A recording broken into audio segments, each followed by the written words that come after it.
Lundi 16 juillet, bonjour à toutes et à tous, bienvenue dans cette nouvelle édition du journal de la rédaction que l'on commence comme toujours bien sûr par vos prévisions météo avec un temps lourd et menaçant qui s'annonce aujourd'hui, des perturbations orageuses, des coups de tonnerre accompagnés d'averses à craindre du littoral jusqu'à la métropole lilloise. Et dans cette ambiance orageuse, notez quelques températures prévues cet après-midi à Dunkerque 23 degrés, à Boulogne à Calais 25 cet après-midi, 28 degrés à Saint-Omer, 29 degrés à Lille. La météo complète bien sûr après ce journal. Vous en doutez, on ouvre cette édition avec quelques premières images de joie bien évidemment. D'abord à Lille sur la Grand Place, hier en fin de journée après la victoire de l'équipe de France en finale de la Coupe du Monde. Sitôt la fin de match sifflée, des milliers de personnes se sont rassemblées dans le centre-ville ici, notamment au pied de la statue de la déesse, mais aussi place du Concert, avenue du Peuple Belge, à Moulins, à Fives, à Oisem, à Roubaix, à Tourcoing, bref partout. Les mêmes scènes de bonheur collectif, un instant unique dont tous se souviendront, une fête immense pour célébrer la victoire. On a chanté la Marseillaise, on a applaudi, on a crié, on est champion du monde, cela n'arrive peut-être qu'une fois tous les 20 ans, alors il faut en profiter, et surtout cela a le mérite de rassembler toute la population. Aujourd'hui, la France et la région se réveillent dans une réelle unité, simple et essentielle. Ailleurs, dans les Hauts-de-France, d'autres images. À Calais, hier soir, la foule s'est rassemblée également en rue Royale pour fêter la victoire, et ce sont évidemment les mêmes scènes de joie, d'ivresse collective. Le centre-ville de Calais s'est vite rempli hier soir pour offrir une soirée parfaite à celles et ceux qui voulaient célébrer la réussite des Bleus. Et ils étaient nombreux aussi ailleurs, à Dunkerque, à Boulogne, à Saint-Omer, partout dans les villes et dans les villages pour une émotion comme seul le sport et le football peuvent en offrir. Nos journalistes au cœur de la fête hier à Calais ont pu recueillir quelques impressions. Je vous propose d'écouter ces gens heureux au micro de Corentin Escalier. On l'a mérité, on les a éclatés ces Croates.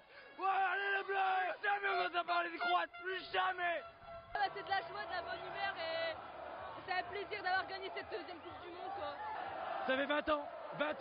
J'étais là, je suis tout petit haut comme ça, en France 98. J'ai pas trop vécu, mais là, c'est que du bonheur. Putain, on est champion du monde, bordel de merde. Et là, J'aime la France.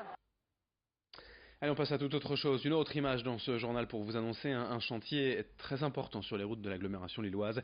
La RN 356, autrement appelée la voie rapide urbaine entre Lille et Ouascal vers l'A22, va être fermée entièrement dès le 29 juillet jusqu'au 19 août dans le sens Belgique-France, c'est-à-dire vers Lille.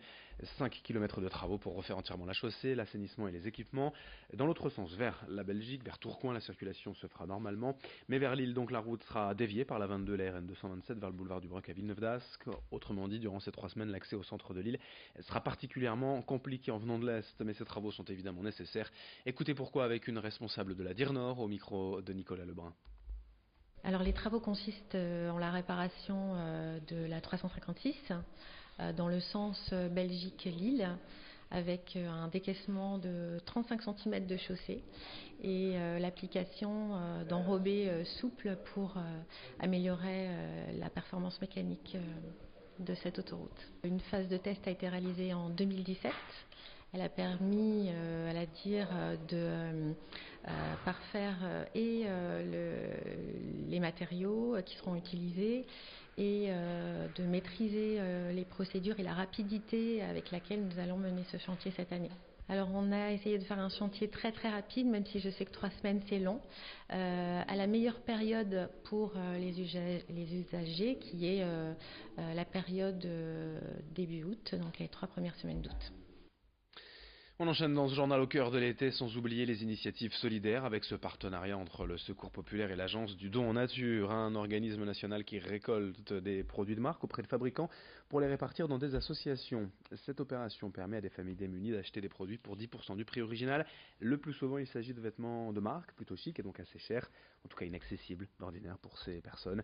Cette opération permet donc d'offrir un peu de dignité aux bénéficiaires, mais l'Agence du Don en Nature a besoin, dans la région, de nouvelles entreprises prêtes à aider, à soutenir sa cause. Explication au micro de Xavier Silly.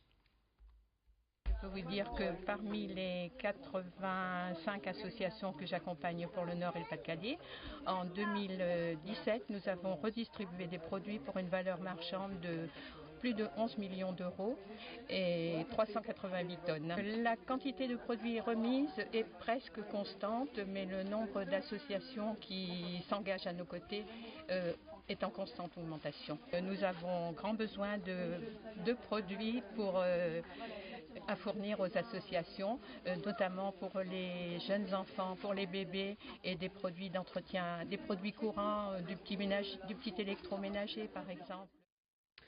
Et d'autres images également pour évoquer le développement d'une entreprise bien connue dans le Boulonnais, la société Rigaille, spécialisée dans la décoration d'intérieur, l'agencement de salles de bain, de cheminées ou de cuisine, se tourne aujourd'hui vers le numérique. Fondée il y a plus de 100 ans et toujours dans le giron familial, l'entreprise est en train de faire construire un nouveau bâtiment de 1000 m² pour y déménager la marbrerie actuelle et accueillir de nouvelles machines servant à travailler la pierre via de nouveaux process numériques. 14 millions d'euros d'investissement pour travailler mieux et plus rapidement. Explication au micro de Corentin Escaillé.